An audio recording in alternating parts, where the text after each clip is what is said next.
Seguimos então com a leitura do livro Voo da Esperança, livro esse inspirado pelo espírito de Alberto Santos Dumont, escrito pelo médium Voine Figner Sachetin. Hoje o capítulo 21. O grande piloto se despede. Certo dia, depois de retornarem de Buenos Aires e Porto Alegre, com o comandante e o instrutor amigo, pousaram em São Paulo. Desembarcam. Muitas comissárias de bordo, carregando lindos buquês de flores, cumprimentam com sorrisos o comandante, que desce as escadas pela última vez, pois no dia seguinte se aposentaria. Pedrinho e Roberto o respeitavam muito. Eles acompanham o mestre na passagem daquele corredor das comissárias, com 10 moças de cada lado.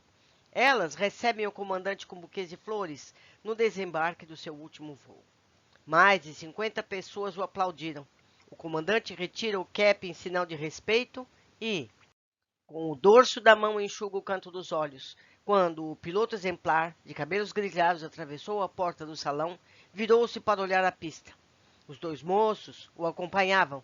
Olhou emocionado a aeronave estacionada. Ficarei com muitas saudades deste pássaro magnífico. As pequenas deformações e riscos da fuselagem são cicatrizes de grandezas que Deus lhe colocou, que marcam o meu coração e me mostram que, apesar dos perigos passados, a vida me deu a alegria de chegar ao fim da carreira, cheio de saúde. Estou feliz com a missão cumprida.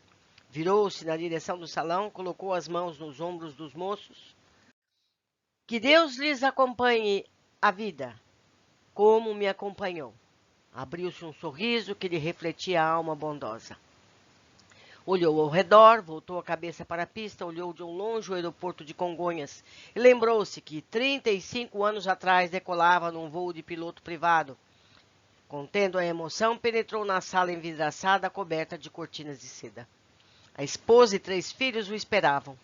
Um dos filhos começava a carreira de piloto, outro era advogado e o terceiro médico residente de cirurgia no Hospital Universitário de São Paulo.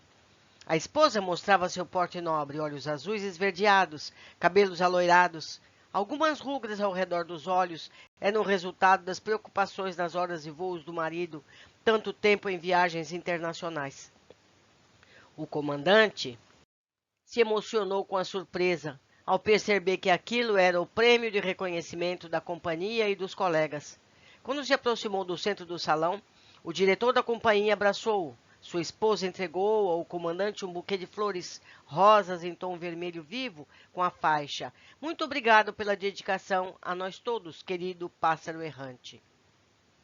O diretor, ao ver Roberto e Pedrinho, cumprimentou-os dizendo: "São muito bem acompanhados. São 3 pilotos de alta categoria que orgulham a nossa empresa."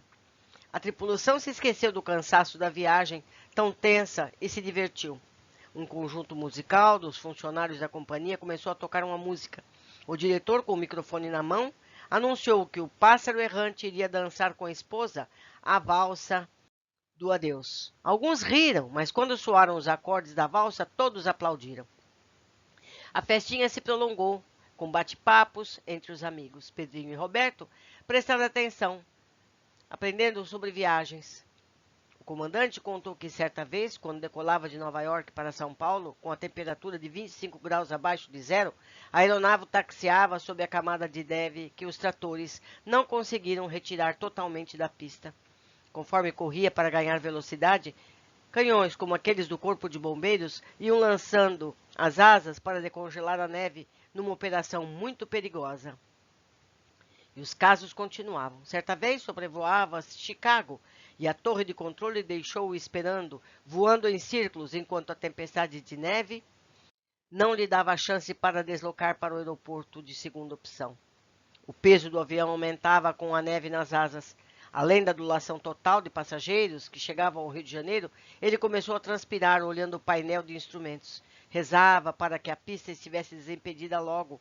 Do contrário, seriam derrubados pelo peso da neve. Quando tocou o solo, um dos pneus explodiu. A aeronave começou a desviar conforme corria na pista, até passar muito perto de outra aeronave estacionada de emergência na pista vizinha. Conseguiu, com os reversores das turbinas, estacionar o avião. A descarga emocional foi tão grande que não conseguiu sair da poltrona de comando. Se a asa tocasse o outro avião, teria uma catástrofe. Abençoado Brasil tropical, falou. Aqui não há nenhum anticongelante para proteger as asas. Os assuntos continuavam. Em Porto Velho, certa vez, quando aterrissaram, um avião ficou coberto de barro no aeroporto sem asfalto. Os limpadores foram acionados, mas mal se conseguia ver a pista por um pequeno buraco sem lama no para-brisa. Os casos se sucediam. O relógio da sala marcou 11 horas da noite. Pedrinho e Roberto lembraram que teriam um voo às 9 horas da manhã seguinte. Os convidados foram se retirando.